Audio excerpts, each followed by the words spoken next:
trying a different setup for these just to see if it cuts down on my production time, which it's not like I have a ton of free time like I'm on Christmas break or anything. Hello and welcome back to Creating Creative Fulfillment. This episode was originally going to be about YouTube in 2020 and COPPA and all that stuff, but A, I'm not a lawyer and I don't think I can explain this whole thing well enough or, legally enough. And B, halfway through writing this script, the YouTube is over hashtag was trending on Twitter, so I decided I'm just not gonna touch it. I wrote a book about YouTubers. Yes, that's true.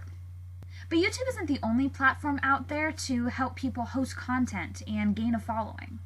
Video isn't the only kind of creation. If you take a moment to think about all the different kinds of content that are created, the possibilities are pretty endless. It's kind of liberating and somewhat wondrous how far we've come in such a short amount of time. Chapter 1 of Fulfilled Not Famous talks about the internet and how some veteran content creators like Hank Green still see the internet as a positive thing. And I agree for the most part. It's about connection and sharing, building communities in ways we could have only dreamed about decades ago. But there's always a catch, always a dark side.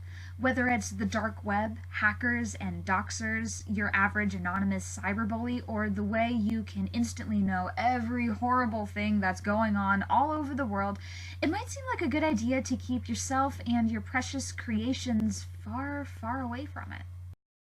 Even more troubling is when we stop talking about individuals and instead start talking about the larger picture. It's not just about individuals anymore. It's about companies. People opt to use a hosting service like YouTube or Twitch to collate their creations. They may also have an external website or use social media to promote new projects. In summary, no one can do anything on the internet alone. They must rely on other companies, and those companies have terms of service, which people who use them, often for free, must comply with. Makes sense. It's next to impossible to do anything on the internet without touching another company, whether they are sometimes problematic or totally squeaky clean. Companies also need to make money, and that is where the sometimes troubling subjects of advertising and data mining come up. If you use something for free, chances are it's not actually free. You may not be paying the company money, but you might be giving them something else. Facebook, I'm looking at you. A new content creator needs to think about what is best for themselves and their creation. They need to understand what they're getting into. So as troublesome as it is, just skim the terms and conditions and make sure that you've read any user agreements and platform guidelines and you understand what's in them. Platforms are not perfect. YouTube is a great case study for that. But once you acknowledge and get over that imperfection, time to rock and roll. Let's find the exact passage that I'm going to quote. To quote myself, "It isn't all a horrible place. Trust me, and if you don't trust me yet, trust the people who have been around the platform in the internet for a while. People who have seen the evolution of the internet and have been creating content for a long time have a more unique perspective on how it can be utilized. Veteran YouTuber, popular online voice, and successful novelist Hank Green still believes the internet can be used for good." This book will hopefully prove this to you if you do not believe it already. The examples of the different YouTubers and their experiences with their channels and their audiences should paint a picture of the internet being used as a force for good. People can find a community for their niche interests, whether it's traveling, Star Wars, or 3D printing.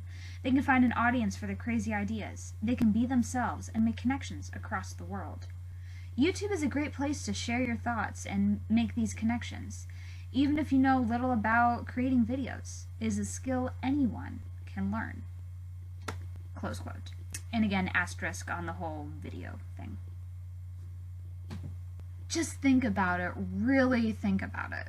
You can, say, draw a picture in your bedroom or dorm room in your little town nobody knows, USA, and then you scan it into your computer, or because of technology, you draw it digitally on your computer in the first place, and then you post it on social media, whatever platform of your choice, based on who you want to see the picture. Does it belong in a place where you don't care who sees it from your personal life? Is it a fan drawing that might belong in a more niche area, DeviantArt or Tumblr? Or do you have your own website? People from all over the world can see something that you made when you were bored and procrastinating one night. I don't know about you, but that's pretty cool. And while I haven't made friends from around the world or anything like that yet, just sharing my videos and seeing some of the comments makes me feel good. Not necessarily in an egotistical way though, just knowing that I made them happy. Something I made brought a little light to their day or made them think enough to leave a comment. Complete strangers. I have no idea who they are or where they're from, but they love, insert topic, as much as I do, and I communicated that feeling in a way they could not.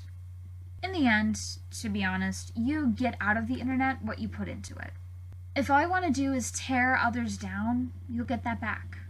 But if you follow people who are positive and love what they love unapologetically, you might get the inspiration to do the same.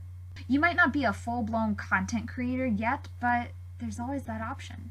The internet is fundamentally a communication tool. Use it well. So if you want to hear more thoughts like this, or read what Hank Green had to say about the internet in an article I found, links to where you can purchase Fulfilled Not Famous are in the description. As always, thanks for watching, see you next time, and remember, embrace your creative side.